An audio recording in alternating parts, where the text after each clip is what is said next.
Welcome back to The Broke Investor. My name is Crypto Antonio and I love silver. The Trump pump, the coming Trump pump.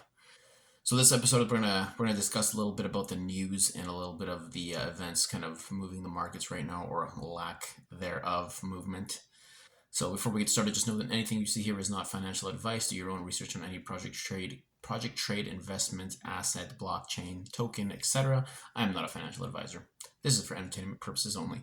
So what is the Trump pump? So for the last few videos, I've been kind of talking about how the Donald Trump the election, Donald Trump being elected on November 5th of 2024 really moved a lot of financial markets, specifically Bitcoin, rallying from about 77,000 and topping out at $108,000 with that euphoric momentum.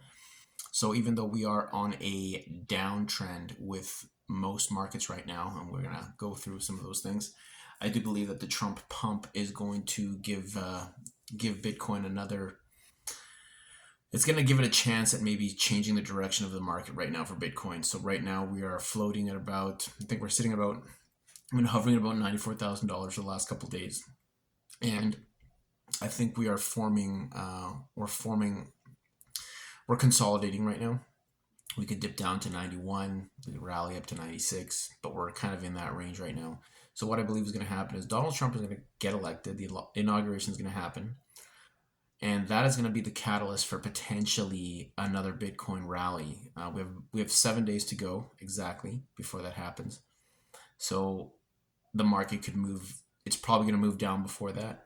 But if it stays where it is right now, kind of fluttering at 94,000, I think that the Donald Trump inauguration will get people in a bullish sentiment.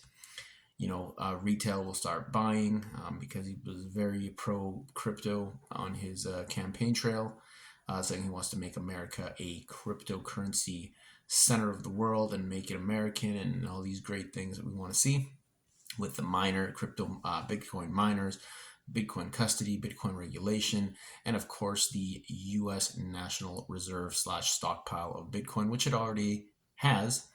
And it was rumored that the Department of Justice was going to sell a ton of Bitcoin. I can't exactly tell you how much it was, but it was a ton of Bitcoin, like $6 billion worth of Bitcoin, and maybe 6,000 Bitcoin around there. 6 billion is the number. That's the most important. And they were going to sell that off. Fortunately, they did not sell. There was a lot of rumors of them selling, so I think that's why we saw the dip that we saw when we went from about 95,000 and kind of dropped suddenly to about 92. Doesn't look like they're going to sell it. It wouldn't make sense, especially, then again, the outgoing administration, you don't know. They've done a lot of weird things, and it just seems to be at this point, they're just doing whatever they can just to make the Donald Trump administration's time more difficult and harder with getting their administration started this year. So who knows? We could see that sell off, but in an idealistic world, in a logical world, they should not sell that Bitcoin because then they can use that to start the initial reserve. So them not selling, or any sign or confirmation of them not selling that Bitcoin, I think will be bullish for markets.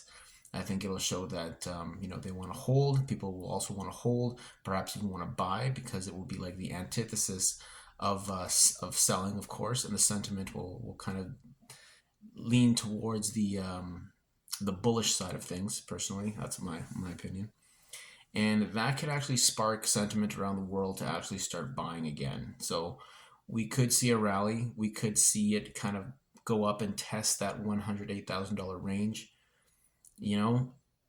Will that be sustainable moving forward? I don't know. I've always had it in the back of my mind that a Donald Trump pump for the inauguration would not sustain an all-time high. However, if that was the case, if it were to reach an all-time high again, I do believe that we will see weakness in the market further down the line, which would not be good for anyone getting in at the $100,000 range, because we could potentially be going back down to 90s, high 80s, who knows.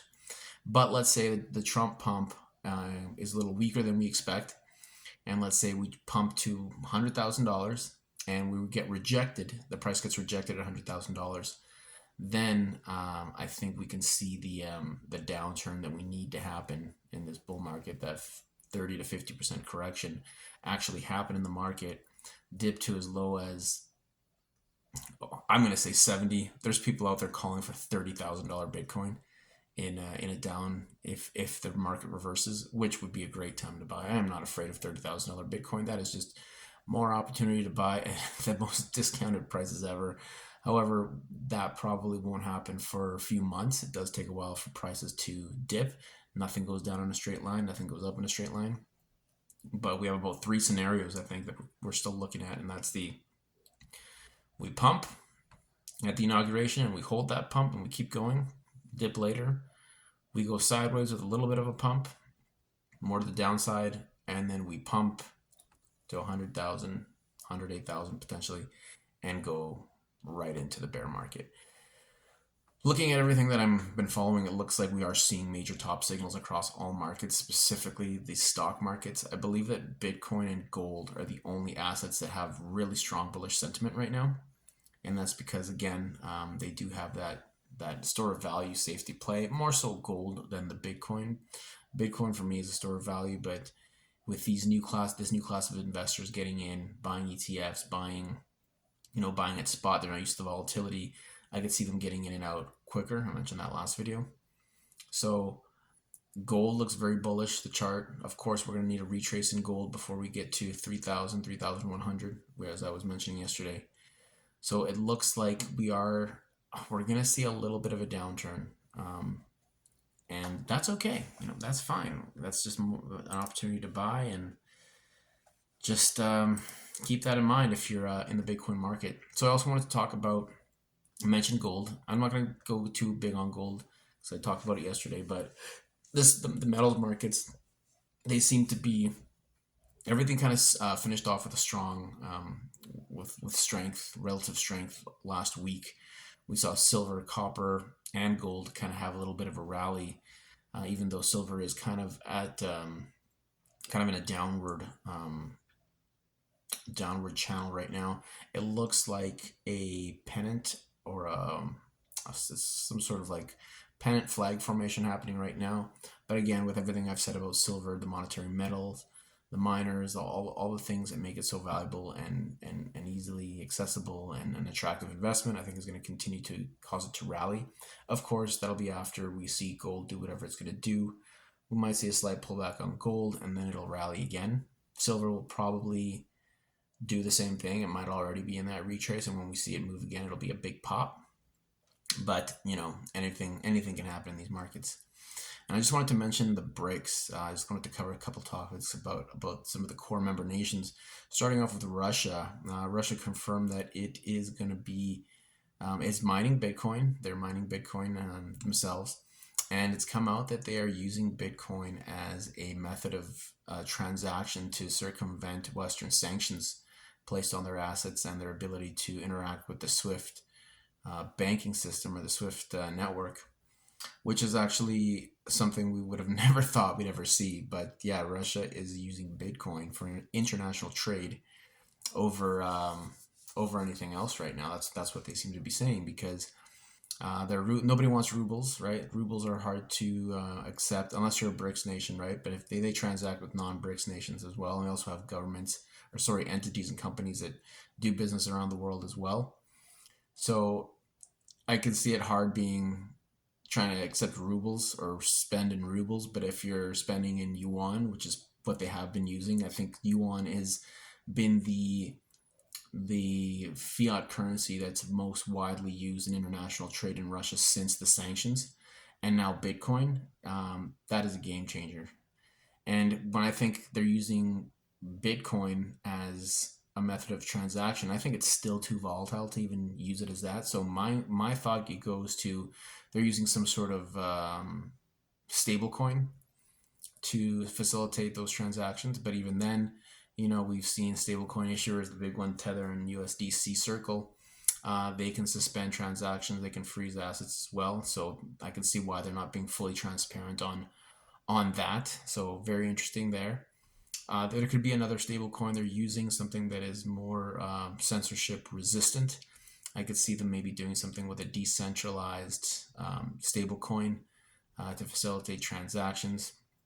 I'll have to do a little bit more research on that as to how that would work at a very large scale for a government or international Russian entity to do so, but very interesting stuff nonetheless. And of course, China. China's economies doesn't look like they're doing too well, but they are hoarding a ton of gold. They're buying up gold. They're amping up their military like crazy right now. They've got the largest military buildup since World War II in Germany. So a little bit concerning. I don't think they're doing that just to flex their muscles and look good. I think they do have intentions behind the use of this military buildup. We see Taiwan right in their crosshairs.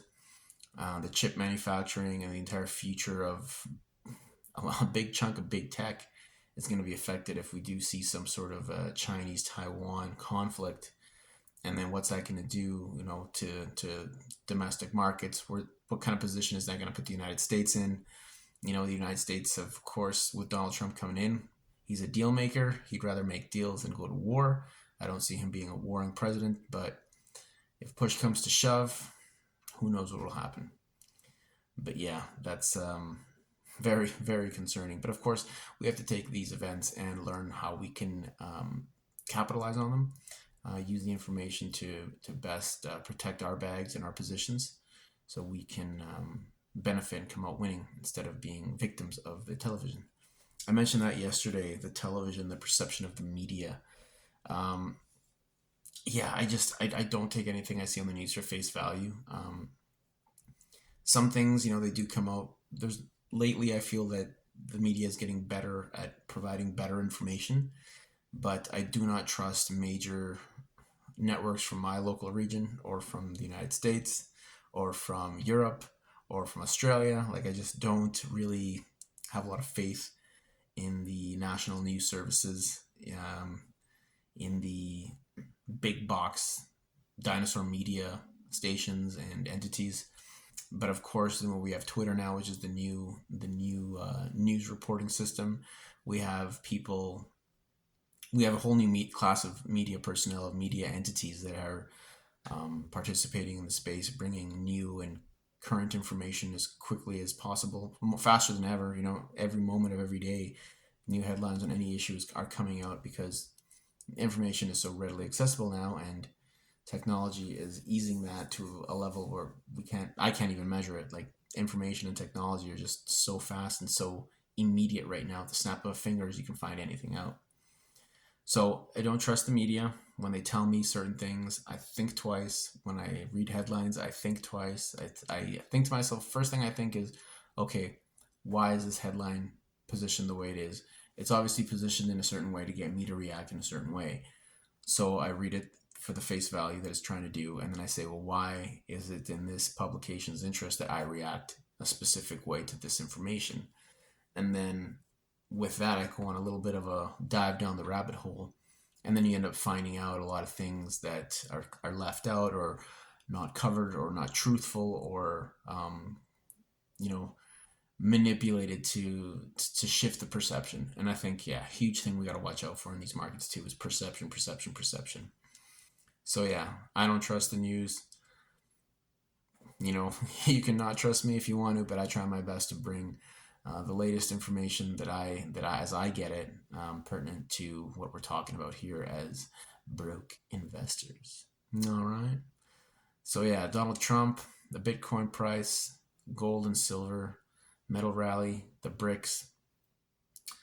Yeah, I think that was most of it that I wanted to cover. I'm not going to be too long of a video here, but we're definitely going to be going into the stories. Got some silver right here. Look how shiny that is. So shiny. Silver feels so good in your hand. If you don't have any, get some, man. That feels amazing in your hand. Good stuff. So yeah, I think that's really all I have to say for now. I just wanted to really kind of chime in on the Trump pump. I'm excited for it. The more I think about putting a long position in on January 19th, the more weary I become. However, I don't know if I want to short Bitcoin right now. If I do short it, it's going to be in the $100,000 range or higher. But then again, like there's no confirmation of a market top for Bitcoin right now. There's confirmations of market tops in like the NASDAQ, the S&P 500, the Dow Jones, the Russell 200 or 2000, whatever.